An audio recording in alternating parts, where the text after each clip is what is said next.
जय जगन्नाथ। आज आम बाहर पुरी मु आ मो कलिग दी जन बाहर पुरी तो जाऊँ जगह टी दर्शन करूँ कारण पाखापाखि 1 मंथ हो आम जाइनु पुरी। आपण मैंने तो जानते 17 तारिख दिन तार उद्घाटन रही परिक्रमा प्रकल्पर उद्घाटन तो निहत भाव से तो केमती कौन प्रस्तुत रही चलो देखा बर्तमान पाखापाखि पिपिली पाखापाखि जाऊँ टे ठंडा पवन दौर मजा लगे जानते आज देखिए पूरी आज पाखापाखि 1 मंथ हो मुझे जाऊँ मैंने वर्ष 2024 यहाँ बोधे फास्ट पूरी गस्त देखा जाऊ प्रभु जगन्नाथ पाखे पहुँचला देखिए सेठिका चित्र किभली अच्छी सेठिकार जनवरी 17 तारिख दिन पूरी जो परिक्रमा प्रकल्प उद्घाटन होकर रथ तो सबुआड़े बुलूब आपण मैंने जानते चलो देखा सेठिकार परिक्रमा जो प्रकल्पटे केमी स्थिति पर आपको देखेबी सेठिकार स्थिति किभली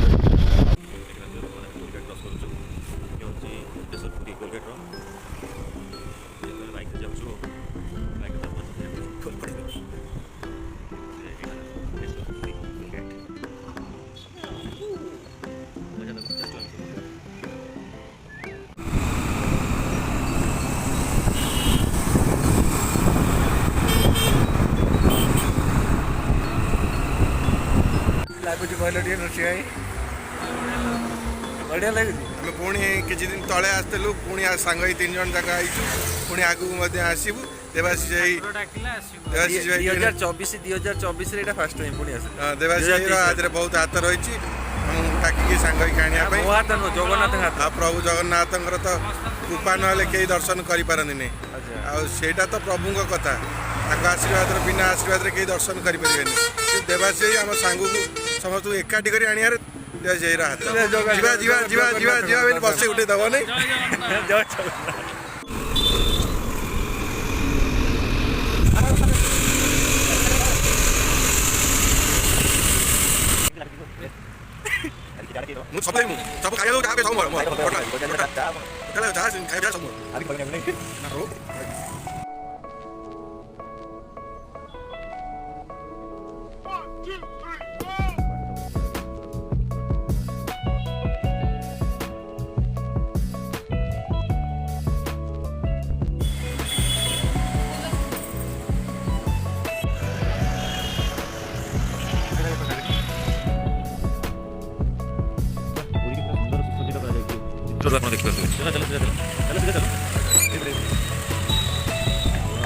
सब सुंदर देखा जय जगन्नाथ जय जगन्नाथ प्रकल्प नक्शा पूरा चेंज बहुत सुंदर अभी मैंने चिकन करा जाउछ पूरा मैंने मुझे भाभी नथि एते डेवलपमेंट हो बोली वाह अति सुंदर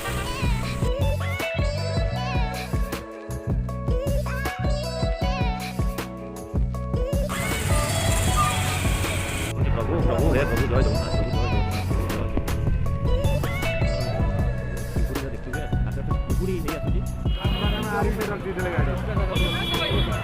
सेठ रखिए सेठ रखा पूरा फाइनाली बहुत बढ़िया दर्शन है बड़ ठाकुर ओम सुभद्रा जगह को भलसे दर्शन कलु पूरी बहुत भलसे भितर दर्शन है मोर जड़े बंधु थे सेवायत जड़े सी बहुत भलसे दर्शन कले तो बर्तमान आम फिलहाल दर्शन कर बाहर को आसीचु बाहर किसी समय बंधु मान सहित अच्छु जेहेतु बंधु मान भेट होती सहित टी वार्तालाप अच्छु देन तापर पुणी जो सी बीच आती आज जो पूरी टूरटा बहुत बढ़िया थिला चलतु देखा सी बीच रे कौन रही मजा मस्ती टे चलते देखा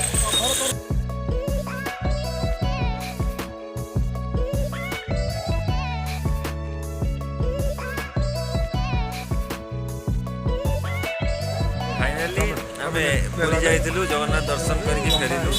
तो विभव आज दर्शन केमी लेला बहुत बढ़िया है 2 थर प्रभु महाप्रभु दर्शन कलु बहुत खुशी लगे जहाँ आज गोटे दिन जहाँ 3 जन सांग आसलु प्रभु जगन्नाथ 2 थर दर्शन कलु बहुत बढ़िया लगे ଆସୁ ଏତିକି କାମନା ପ୍ରଭୁ ଜଗନ୍ନାଥ। ତମକୁ କ'ଣ ଖବର ଲାଗିଲା? ଭଲ ତ ରେଡ଼ି ପୁଣି କେବେ ଗୋଟେ ଆସିବା ନିହାତି ଭାବରେ ଦେଖୁଥିବେ। ବିଭୁ ବାବୁ ନୃସିଂହବାବୁ କହିଲେ କି ବହୁତ ଭଲ ଲାଗିଲା ଆଜି ଦର୍ଶନ, ଆଉ ବଢ଼ିଆ ଦର୍ଶନ ବି ହେଇଥିଲା। ତ ଆଶା ରହିଛି ପୁଣି ଆଗକୁ କେବେ ଜଗାର ଡୋରି ଲାଗୁଛି ପୁଣି ଆସିବୁ ଦର୍ଶନ କରିବା ପାଇଁ। ତେବେ ମୋ ଚ୍ୟାନେଲକୁ ଲାଇକ୍ କରନ୍ତୁ, ସବସ୍କ୍ରାଇବ୍ କରନ୍ତୁ, ସେୟାର କରନ୍ତୁ, ଆଉ ଏତିକି ରିକ୍ୱେଷ୍ଟ କରିବି। ରହୁଛି, ଜୟ ଜଗନ୍ନାଥ।